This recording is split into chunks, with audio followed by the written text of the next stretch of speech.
హత్యలు చేయడం జరిగింది। దీనిపైన వైఎస్ జగన్మోహన్ రెడ్డి గారు ఢిల్లీలో కూడా నిరసన వ్యక్తం చేయడం జరిగింది।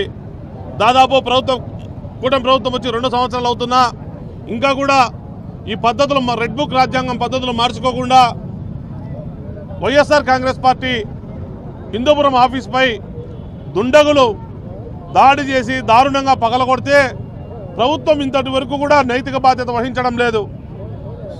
చేసినటువంటి వారిని ఎవరిని కూడా దోషులు ఇంతవరకు అరెస్ట్ చేసే పరిస్థితిలో లేదు। అనిత హోమ్ మినిస్టర్ ఎక్కడున్నారో ఎవరికీ తెలియదు। ముఖ్యమంత్రి గారు సొంతం బామర్ది బాలకృష్ణ గారు ప్రాతినిధ్యం వహిస్తున్నటువంటి కాన్స్టిట్యున్సీ హిందూపురం కాన్స్టిట్యున్సీ, మరి అటువంటి కాన్స్టిట్యున్సీలో ఏం మెసేజ్ ఇవ్వాలా అని చెప్పేసి, అంటే ఈ ప్రజాస్వామ్య దేశంలో ప్రజాస్వామ్యంలో అధికార కూటమి తప్ప ఎవరు ఉండకూడదా అని మేము ప్రశ్నిస్తూ ఉన్నాం। మరి వైఎస్ఆర్ కాంగ్రెస్ పార్టీ దీనిపైన దాన్ని పరామర్శించడానికి నాయకులు వెళ్తూ ఉంటే పోలీసులను అడ్డబెట్టుకొని అన్ని చోట్ల కూడా అందరి నాయకులను కూడా అరెస్ట్ చేస్తూ ఉన్నారు నిన్నటి నుంచి। దీనికి వ్యతిరేకంగా వైఎస్ఆర్ పార్టీ ఆధ్వర్యంలో ఈరోజు కడప నగరంలో అంబేద్కర్ సర్కిల్లో ధర్నా చేయడం జరిగింది। ఇప్పటికైనా నైతిక బాధ్యత వహించి దోషులను అరెస్ట్ చేయాలని చెప్పి వైఎస్ఆర్ కాంగ్రెస్ పార్టీ కడప నగర వైఎస్ఆర్ కాంగ్రెస్ పార్టీ డిమాండ్ చేస్తూ ఉంది। ఈరోజు రాష్ట్రంలో పరిస్థితులు చూస్తే చాలా సిగ్గుచేటు దారుణం। ఎందుకంటే ఈ రాష్ట్రంలో రెడ్ బుక్ రాజ్యాంగం తప్ప ప్రజాస్వామ్యం లేదు, అంబేద్కర్ గారు రచించినటువంటి రాజ్యాంగం లేదు అని చెప్పేసి మేము తెలియజేస్తా ఉన్నాం।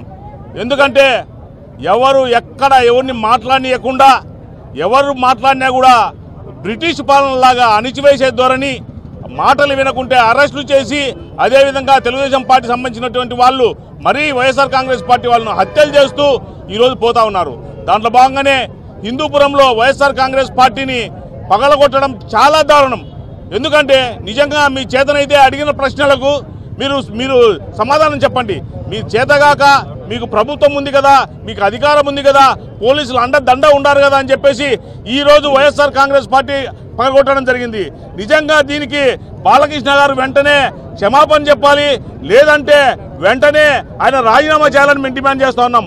ఇప్పటి వరకు కూడా ఎవరిని కూడా అరెస్ట్ చేయలేదు, అన్ని ప్రూఫ్లు ఉన్నా కూడా ఎవరు దాన్ని పగలగొట్టారు, ఎవరు దాంట్లో దాడుల్లో పాల్గొన్నారన్నా కూడా ఇంతవరకు అరెస్ట్ చేయకుండా ఈ కూటమి ప్రభుత్వం సేద్యం చూస్తూ ఉందంటే చాలా దారుణం।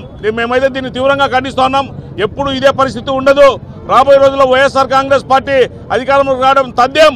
ఖచ్చితంగా ఇంతకింత కూటమి ప్రభుత్వం తెలుగుదేశం పార్టీ నాయకులు అనుభవించడం తథ్యమని తెలియజేస్తున్నాం। అదేవిధంగా మీరు ఏదో ఈరోజు అధికారం ఉంది కదా అని చెప్పేసి సామాన్యమైనటువంటి కార్యకర్తలు అత్యుత్సాహంతో అన్ని కార్యక్రమాల్లో పాల్గొనడం, ధ్వంసం చేయడం, కొట్టడం చేస్తూ ఉన్నారు।